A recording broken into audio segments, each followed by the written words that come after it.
Welcome to the Gentleman Project podcast today. Thanks for joining us. I'm Kirk Chugg. And I'm Corey Moore. Today, we have a good friend of mine, Michel Bergeron, with us, a.k.a. Berge, as many people call him. Michael and I have been friends for quite a while, done business together in the past, and he is a gentleman, for sure. And so I thought, we have to have Michael on the podcast. So thanks for joining us. Thank you, guys, and congratulations. Had a little chat before this, and you guys are making history here, right? Yeah, the podcast has turned into something pretty awesome that I think a lot of people are consuming and a lot of people are getting a lot of good stuff out of. So thanks to all of our guests. Congrats.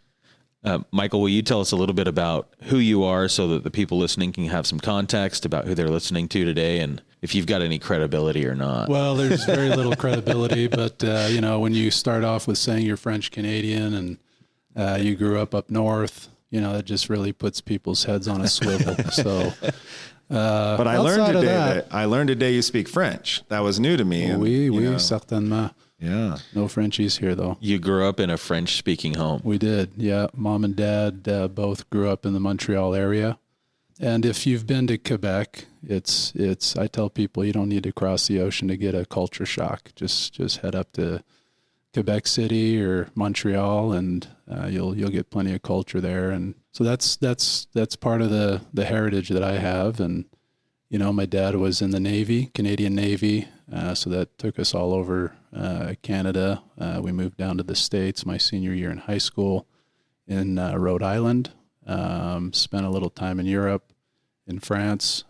So we bounced around quite a bit. It was not uncommon to pack things up 2 years after getting somewhere to move somewhere else. So I think that's a common thing for military families, and that's definitely part of my upbringing. So outside of that, we have a family of, let's start with my siblings. I got an older brother, 2 younger sisters, and a younger brother. So there's 5 of us. Half of them are still in Canada. The other half are down here in the States. My beautiful wife, Penny, she's from a small town south of Houston called Bay City. I see some nods here. Corey, you've been there? I know where it is, but I haven't been there. There's a difference. Okay. Well, I think few people have been there. It's a place, I've been going there since we got married in 2003. And it grows on you, just like any small town. And for me, just with my background, it's unlike anything I've ever experienced growing up. So I love Texas. Got to say that. My wife's probably going to listen to this. So love those. I love Texas too. I just don't love Houston in the summer when it's 100 degrees. It's a little muggy. Humidity. Little muggy. Yeah. In the winter, it's wonderful. Yeah. So we have 4 girls. So it's an interesting dynamic for me, just having grown up in a military home, in a locker room most of my life. Played baseball growing up and through college, and boom, 4 girls. So I'm sure we'll talk more about that. Absolutely. And then on the business side, I own 2 businesses. One is Links Consulting. That's kind of been my career thus far in financial services.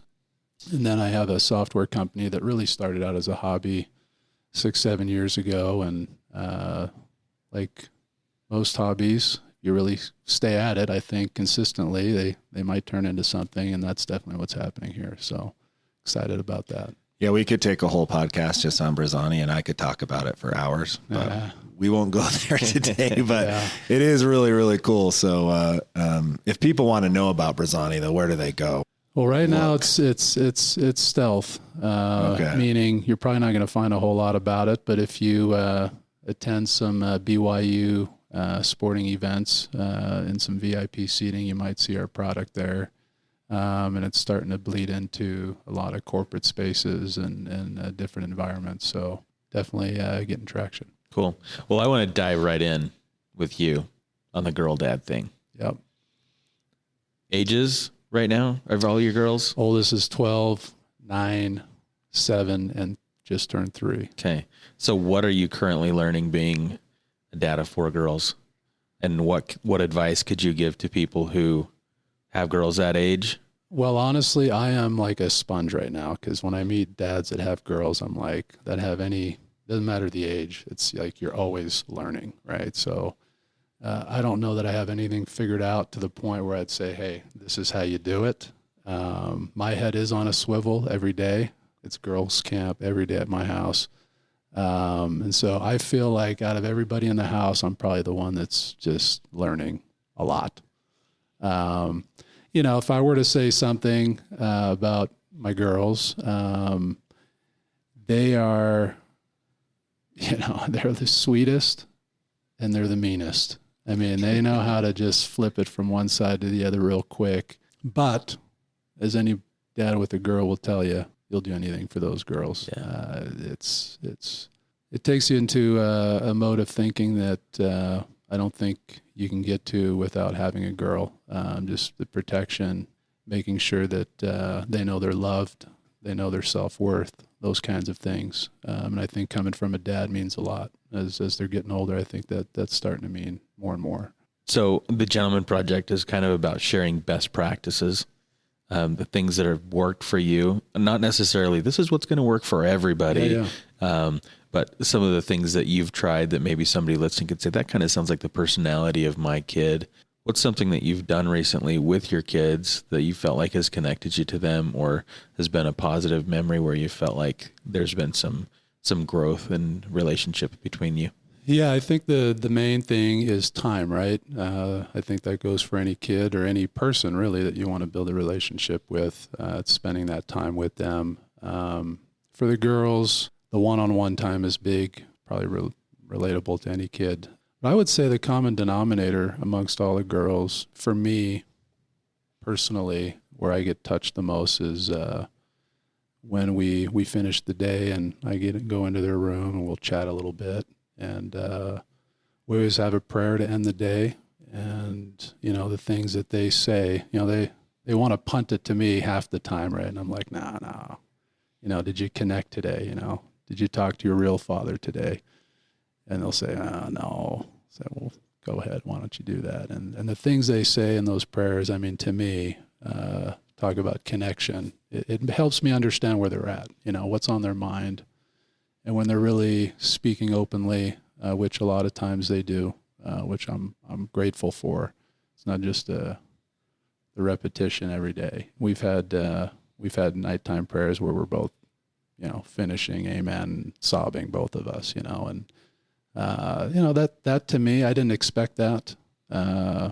It wasn't something, my dad being in the Navy wasn't growing up. I mean, I remember the times that he would come home, from being overseas and those types of things. But, you look back, he wasn't home time-wise the way that I am today.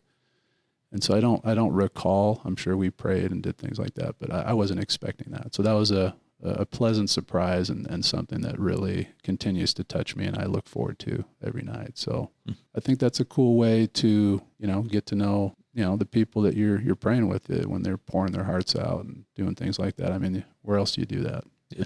It's a unique thing. So and knowing what they're going through, what's on their mind, the things that they say are all different. Just, so it's beautiful. And I look forward to that every night. So from a tactical standpoint, do you go into each of their rooms? You have 4 girls and you do 1, 2, 3, 4 every night?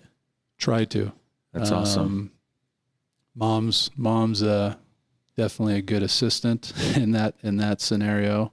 And I know that she loves that time as well. But yeah, the nights that I can hit all 4 rooms are the best nights. And it ends the day really, really nicely. So I love that. So I do prayers with my kids at night too. So I really like that idea and that thought. But I do feel like my prayers with my kids are a little more like the dinner prayer, right? Like we say a prayer together, we go to bed. Yeah. And it's not as, sometimes it gets deep and heartfelt and, more real, I would say, than just going through the motion of prayer. But at some point, I have 2 questions for you. Number 1, how did you get in that habit with your girls? Like, where did that come from? Is that something that you did before and you rolled it in with them? And then 2, how do you get them to a place where, like you said earlier, like, are you really talking to your real father, right? Idea. So how did you get that out of them? Yeah, good question. As you're asking me that, I just got the thought of, for me, I mean, going back into my early years, I mean, I was a rebellious kid. I mean, we had, Dad was gone a lot of times. Mom, we call her the Admiral now, and we accept that and we love that, and she really is the boss. But she did it in a way that she took a lot of grief from us two older boys while Dad was gone, and probably one of my biggest regrets in life was what happened there. And nothing tragic. I mean, somebody could look back and say, yeah, every boy's like that. But for me, I was like, man, I could have done a much better job. I mean, for everything she did, being alone, months at a time. And here we are, a bunch of little punks, it just still to this day doesn't sit well with me. But, as I grew up and really when I got to college and left home is when it all kind of hit me. And I wasn't just Dad not being there. Now Mom's not there, and you're playing baseball in a college, competing for a position. There's some lonely moments there, even though you're part of a team and you're battling. So I think for me, when prayer really started to become a part of my life was in those moments where, honestly, I really didn't know where else to go. The connections that I felt when I communed with my God, they're just things that I cannot just kind of put on the shelf. It became part of my daily activity, almost to the point where I know that I need that relationship. We talked about time and how do you build a relationship without time? Well, for me, I mean, it was through prayer. That started to change things within me that allowed me to be more grounded in who I am and where I come from and how I want to live my life.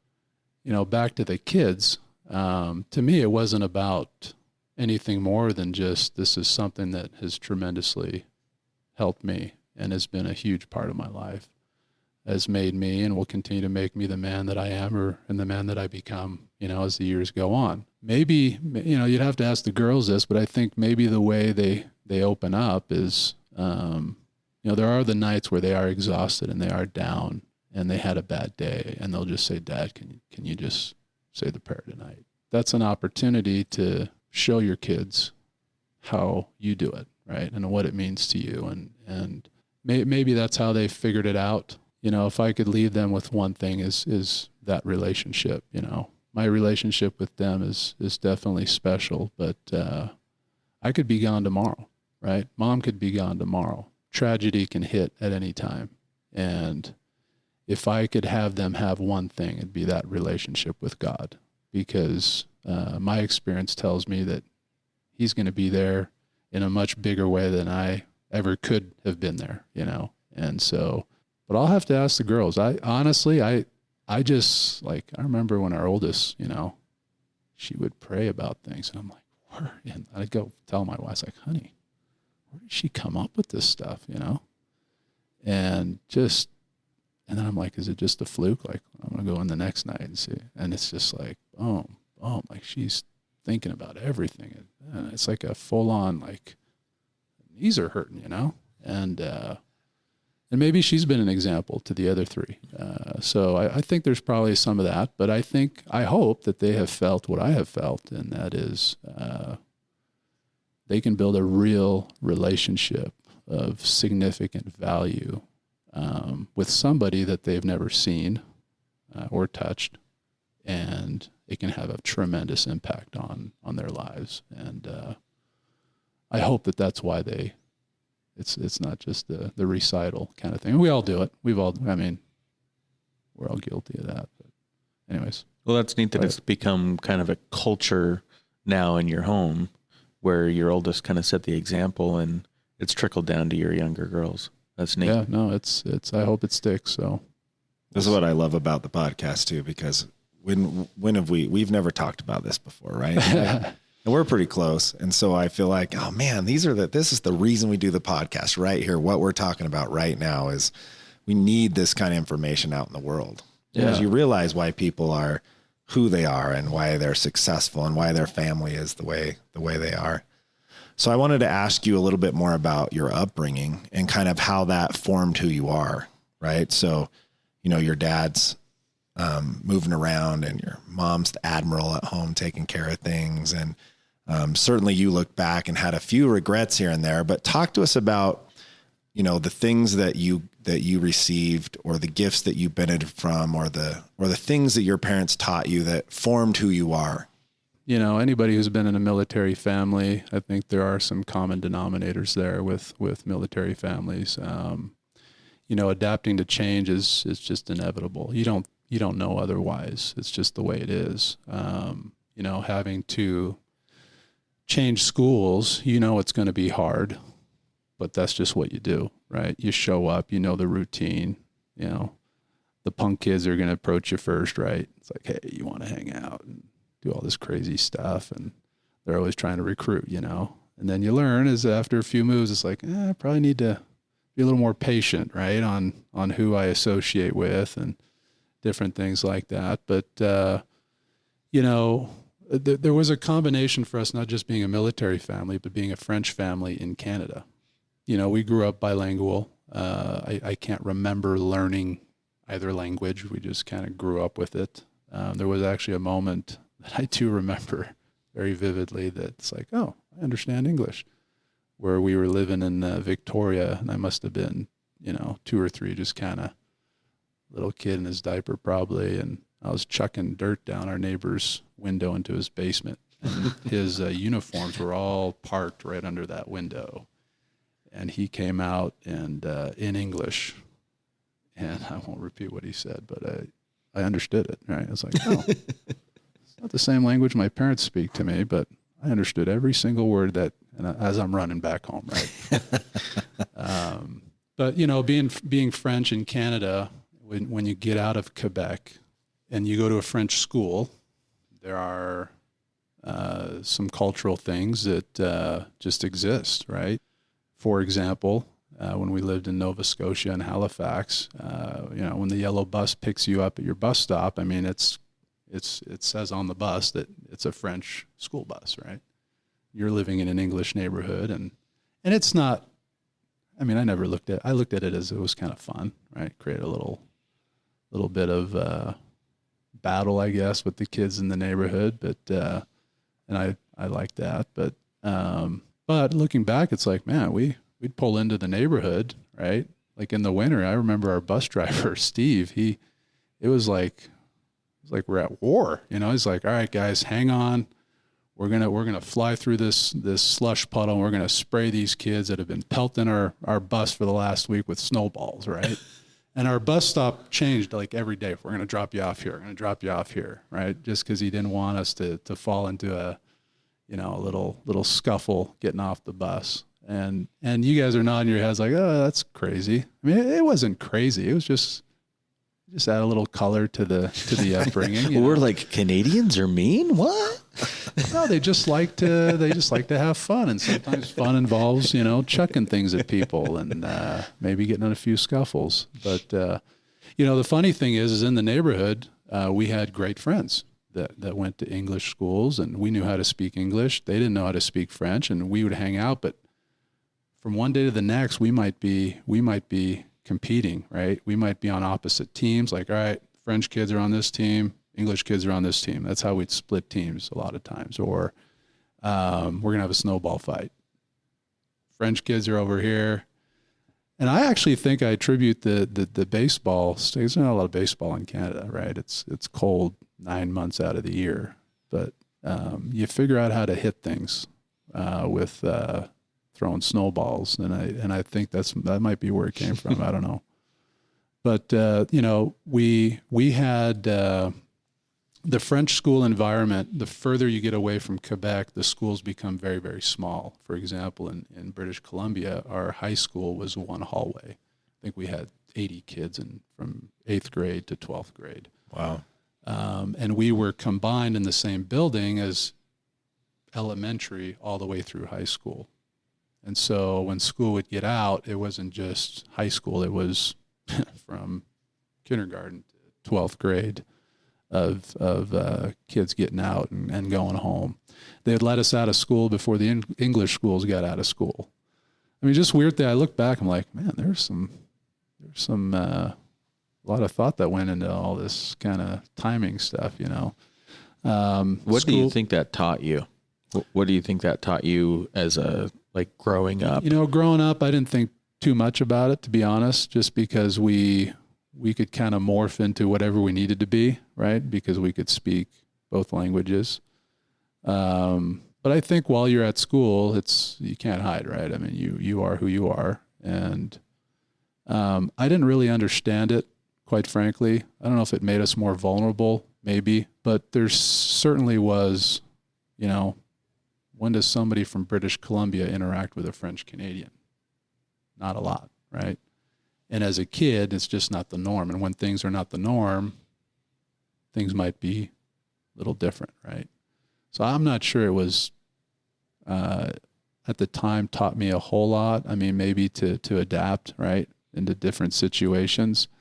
But it also culturally made me understand that there are tons of cultures out there, right? In Canada, I mean, we lived in Toronto. We had, we go to church on Sunday. We had, I think, 60 different nationalities in our congregation. I mean, you learn very quickly that there are people from all over, and they're beautiful in their own way. And there's so much to learn from each of these different cultures. And I think embracing it's probably the best strategy, right? And I think you're enriched by doing so. That all culminated when we moved to Rhode Island. My father was sent there to go to what they call an international war college right there in Newport, Rhode Island. They have an American class, and then they have an international class. And in the international class, I think there's 50 or 60 countries, so they'll send an officer from each one of these countries. I mean, you can just rattle off any country that comes to your head, probably in that group. And throughout this 12-month curriculum, one of the things that they ask everybody to do is that you're going to host everybody from the class at your home for dinner throughout the year. And so talk about the culmination of this kind of cultural, mix of things, and you're having dinner with, Officer so-and-so from India and from Saudi Arabia and on and on and on. And then they're coming to your house, right? And the whole point of having them come over is to give them a cultural experience. Like, this is who we are, and this is what we eat, and this is how we speak, and this is how we do things around dinner time, and this is how we socialize, right? So we grew up in a unique environment where it just kind of was normal to meet people from all over. And I think it enriched us, moving to the States and not having learned a whole lot about U.S. history in Canada. I had 2 African-American roommates on our baseball team, and me were roommates together. I didn't think two things about it. And I could tell that my roommates were very reluctant of having me be their roommate. And we were kind of just put together. And I didn't think much about it. I said, it's just, I've been there, right? I've moved quite a bit, and I've had to adapt to new environments. And we became great friends. But, when we get to the yard, we get to the ballpark, it was clear that there was some feelings that I didn't understand. And it wasn't until I had an American history class in college that I was like, oh my goodness, there's this history here, right? That I had no idea about. Never even thought about it. Isn't that crazy? I mean, think that I was that ignorant, right? And luckily I had that cultural diversity background of just being in the military and meeting all these people and being in different places and having to, in somewhat, deal with, my cultural differences growing up in Canada outside of Quebec. Different than race, for sure, but it is different. And people do take note of those things, and it's how you react in those situations. But anyways, I look back at, and I look at how we grew up maybe here in Utah, just people that have been here my whole life, and, my uncle lives over here, and my aunt lives over here, and my grandma lives over here. And I've never had that. Never. Still to this day, I don't have that, right? Like, for me, when I travel, 9 times out of 10, we're traveling to go see family because they're not here. Yeah. And so it's just different. Well, that's neat to be able to look back and see where that came from, like the military background and the cultural diversity that you have now. Have you taught that on purpose to your girls? Honestly, I haven't thought much about it. They get to travel with me and Penny when we go see family, and they get, we kind of go out of our way if we go to Ottawa or Montreal. I mean, the food selection is very different, right? So we'll go eat some food that they've never had before, and they're super relaxed. I just want Chick-fil-A, and I'm like, no, we're not going to Chick-fil-A. There's actually probably not a Chick-fil-A around here, but we're gonna go experience some things, and they'll meet some of my friends, and we'll go see my cousin play basketball, and they'll know. I mean, things are different, and I think that's good. It's good because, it allows them to see that there's a world out there that sometimes we may not feel, quite frankly. So I don't know that I've been deliberate in teaching them that. Maybe I need to be more deliberate about that, but at least they're getting a little bit of that as we travel, and they see where mom and dad, grew up, very different. Are you teaching them French? Corey, gosh, my mom's going to hate me, but she knows this already. I'm not doing a very good job at that, but lucky for me, there's a French immersion program just down the street. And Izzy, the oldest, that program was not started when she started elementary school, but the other 2 that are in elementary school are in it. And it's fascinating. I mean, just yesterday we had a Haitian woman over. She immigrated here a few years ago, and we've kind of been really close, and we've been helpful to each other through that process. And she was over with her little baby and her husband and her mother-in-law, and they all speak French. And this is kind of like one of those tests. Like, she started speaking French to my second oldest, Cambry, and I'm looking at her, and all of a sudden she just starts speaking back, and I'm like, man, she's kept me out of the loop, or I've kept myself out of the loop, right? It's like, I can't speak French with Dad because that's just like his thing, right? But it was kind of a cool moment. Like, she's actually picking it up. She's speaking French. She understood everything she said, and I'm like, wow, that's crazy. Yeah. So, the other 3 will pick it up. The minds of the kids are just incredibly malleable. Unbelievable. Like, I have 3 kids that speak Mandarin Chinese. Oh, wow. And they've gone through the immersion program, and I sit there in those parent-teacher conferences, and they're conversing back and forth about weather and science and math with their Chinese teacher in Chinese, and they're in like 2nd and 3rd grade. And I'm like, what in the world is going on? I have no idea. Speak Mandarin? I don't speak like ni hao is about all I've got. And Don't know what that means. It's hello. Corey, do you know what that means? I think it's hello. Yeah, hello. I don't. I mean, kids, I know maybe there's something to learn from that. Like, yes, they absorb language, right? They can absorb language at that level where you didn't even realize that you spoke 2 languages until you were older. What else are they absorbing? Oh, they're absorbing everything. Everything. They're sponges. Putting the right things in front of them.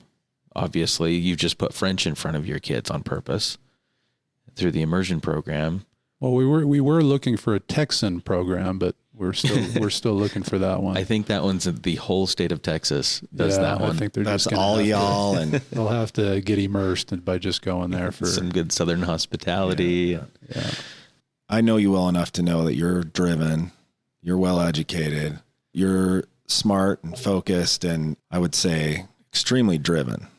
Where did that come from?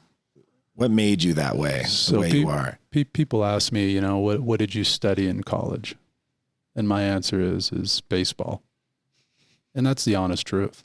I mean, yeah, we had classes, and yeah, we had majors, but honestly, my education was on the baseball field. As I've talked to some old teammates, not just from BYU, but, as I've interacted with teammates on the East Coast, I think we would all, looking back, hindsight, we would all admit that there's a great learning experience that's happening on the field. And I would say for anybody playing any kind of competitive sport, any athlete really, I think they would agree with this. There are some great lessons that you learn by being in a competitive environment. And it's not just the wins and losses that show up on the scorecard. There's a lot of competition happening before the game, right? Who's going to be starting? Who's going to be playing in the field? Who's going to be the starting shortstop, right? What does the lineup look like? Who's batting first? All this stuff. I mean, you think about what all that means to a young man who's spending a lot of time not just being on the team, but now being a contributor. You don't realize it in the moment, but you're learning some valuable skills, extremely valuable skills. You have the fortune of wins. Some have the fortunes of championships. Everybody has the fortune of loss, right? Everybody has the fortune of letting the team down. Baseball is a game where the most successful athletes still fail more than they succeed, right? If you look at batting averages and different things like that. And so, but yet you still show up. And so that preparation that's happening to help you compete at a high level, there's a lot to be learned there, probably more than anything. So I've had it's been a struggle for me because I think for me, while I was in college, there was such a focus on playing ball that my formal academics took a backseat. And I regret that, right? I'll have days where I'll be like, man, maybe I should, go back in the classroom and actually learn something, right? But as I've interacted with other professionals, and again, kind of this, not sizing yourself up, but like, do I know what I'm talking about, right? And the only way you'll know is by getting out on the field and playing ball, right? And when you do, you very quickly find out where you stand. And that helps you go back to the weight room and to the places where you refine your craft and you say, this is what I need to work on. And so for me, honestly, I attribute that to the game of baseball.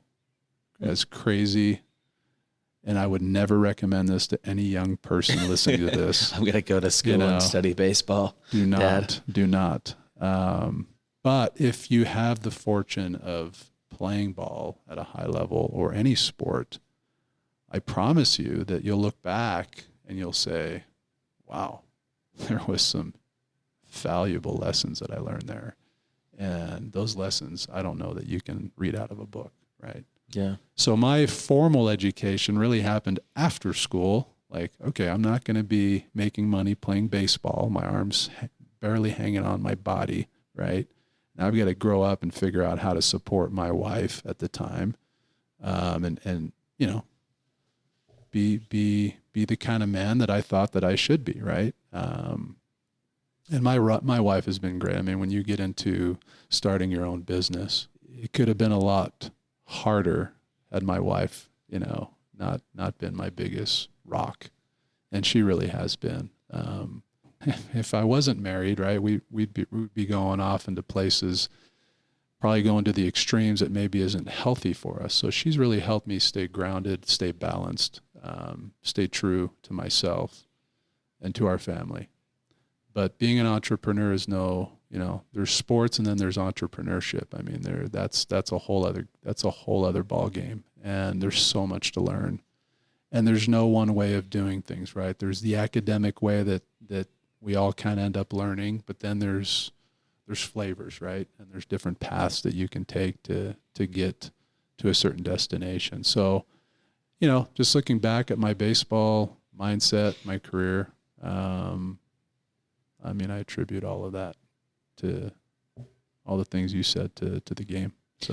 So you kind of started to go down the road that I wanted to kind of finish up with here. I've heard you referred to as like a financial savant. Like you really know what you're doing. There's lots of creativity. Was that a French word you just used there? I don't know.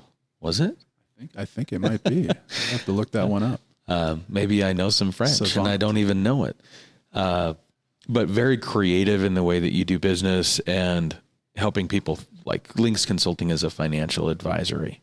How are you teaching financial literacy and responsibility to kids? Because I remember going through school in the 90s, there was nothing that we were taught, even in high school, about responsible financial literacy as an adult. They just kind of let us loose. And I remember when I was 18, I started getting credit card offers in the mail at home, you know, living with my parents still. Had no idea other than what I had been taught by my family, my grandparents, my mom and dad, but there was no class for this. Now there is a financial literacy class they have to take in high school, which I think is great. That's great. But for myself, like working myself through college, I worked at a credit union answering phone calls for people who had made stupid mistakes with their money. I went into the financial services industry after that because I saw so many people making stupid mistakes. I thought there's just got to be some education here. I can help these people make smarter decisions with their money. How are you teaching this? Well, let's start with the kids, right? Basic. Izzy's getting to the age where it's like, yeah, I want to show her the receipt, right? This is what it costs to eat here. And she's starting to understand what that really means. That's a whole lot of garbage is taken out, you know, like that's a whole lot of allowance. She's creative though. She's maybe taking a page out of the old playbook, but she's creative. You know, she's like, cleaning garbages isn't so she'll get entrepreneurial, right? She's like, what could I sell to somebody? What could I, can I get a couple people doing this for me and maybe keep a margin? I mean, she's just like, you are a savage, Izzy. Knock it off. But she came to me, let's see, I think it was last December, Christmas time, right? This is when the kids start lobbying for things, Dad. Well, everything gets lobbied to Mom, right? And if Mom says, well, the bigger items for Christmas, you probably need to talk to your dad about that one. Well, Izzy wanted a horse. So it wasn't just about the price tag. It was about the commitment. I don't know anything about horses. So let's start with that. So she comes into my room, says, Dad, let's sit on your bed. It's like, okay, you've never asked me to do that. What's going on here? So she comes in, she's got a piece of paper and she essentially is trying to sell me on the idea of buying her a horse. And I looked at her and I said, Izzy, I know you love animals. I know you love horses a lot.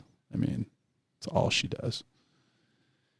And I said, do you think that your horse will be better off by me buying the horse for you? Or do you think that if you maybe contributed to the purchase of that horse, that you actually may care for the horse a little bit more than you would have? She actually stopped and thought about it, which I was happy about. And then she says, Dad, I think you're right. So I said, well, how much is a horse? I mean, we're not talking like a little going out to eat kind of receipt, right? This is a several $1,000s. And I'm looking at her the whole time like there's no way she's going to sign up for what I'm about to put on the table here, right? There's no way. I mean, even if I have her pay for $1,000 of the horse. So I started big. I went a little bigger than I was thinking, just to see where she was at. And I said, Izzy, tell you what, I'll be more than happy to get you a horse, right? You're telling me you're going to take care of it. And that's what she's coming at. I'll take care of it.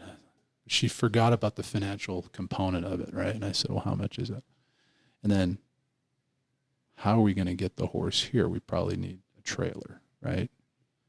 And then we got to feed it. I mean, now we're starting to add on, and then things are probably going to go wrong. We're probably going to have to figure out what vets cost, right? Because they're going to have to come out. And don't horses have shoes as well? How often do we need to change? I mean, we're going down the list. And she's just like, oh my goodness, this is more than what I mean, she started to feel it, right? And I said, listen,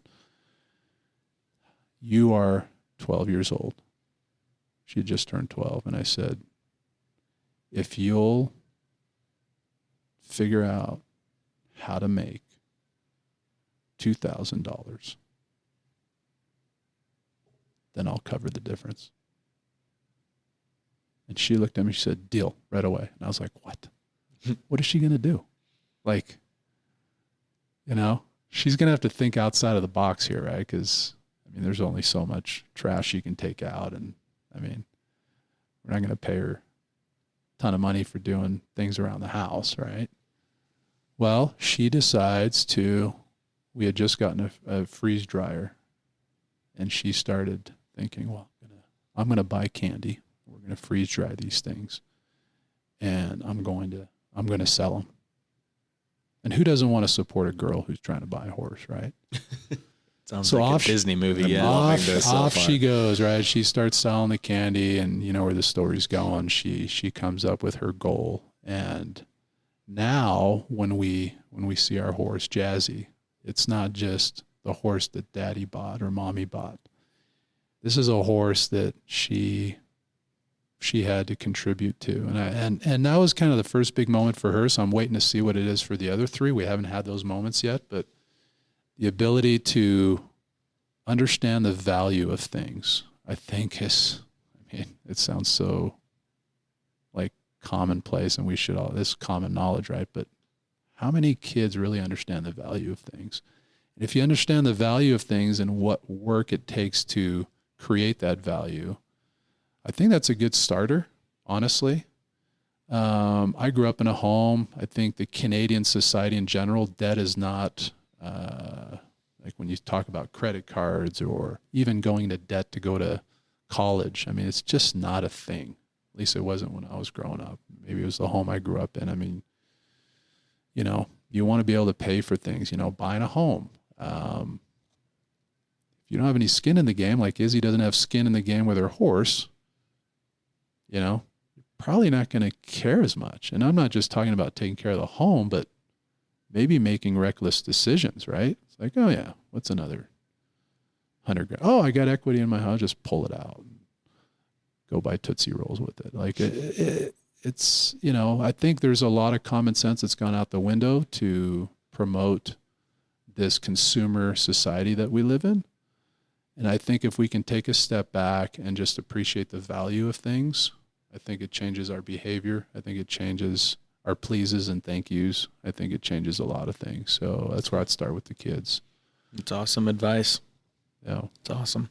And by the way, just real quick, the adults, I mean, you're asking about the kids. I mean, you talk to people who are making great money, but are still looking for sound financial advice as well, right? And I've been not shocked, but just I think what I'm shocked of is just how all over the place people have become very good at justifying behavior, right? And there's no difference in finances, right? So you see a lot of that as well, and it's just an interesting maze to navigate through with each individual. There are some principles that are never changing, but everyone's starting at a different place, and it's interesting. So you've seen a lot of garages full of Tootsie Rolls.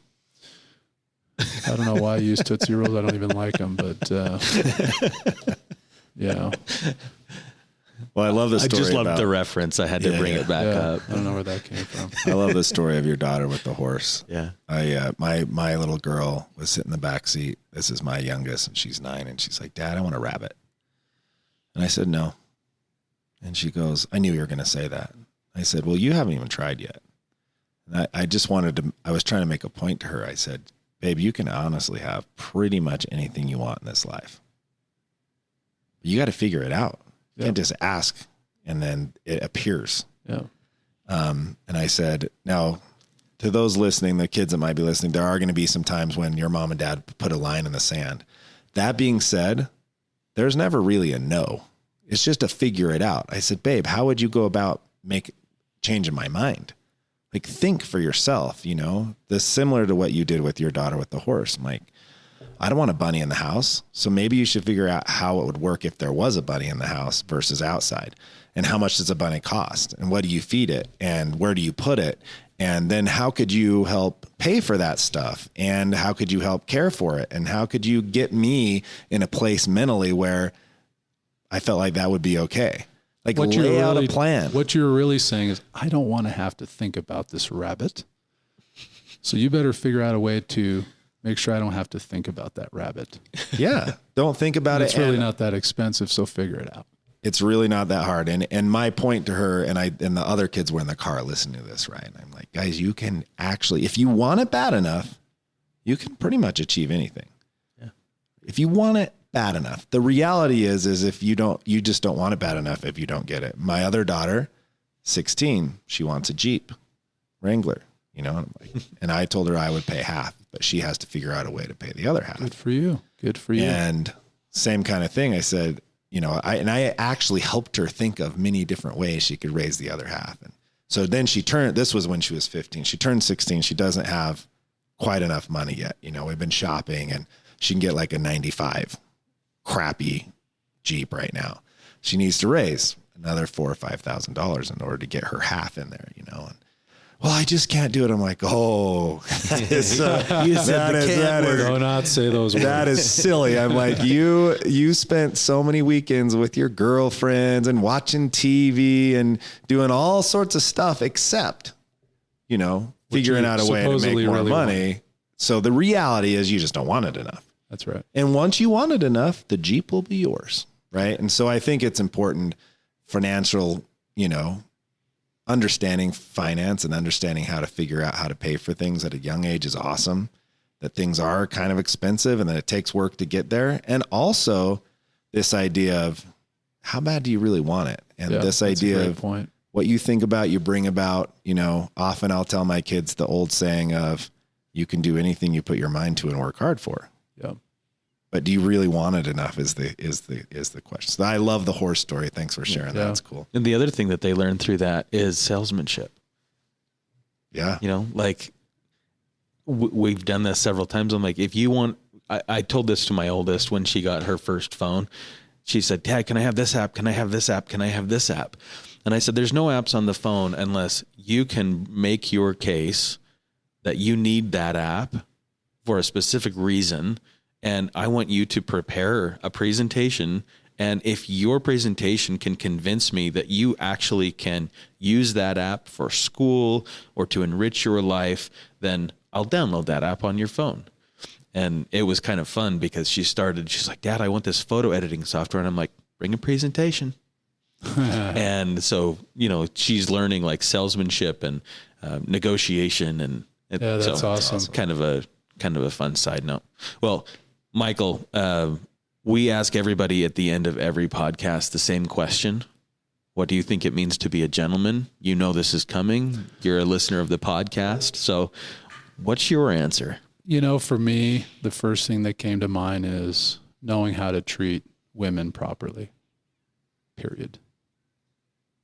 So, you know, I look back at my experience personally. You know, I shared a little bit about my early years with my mom.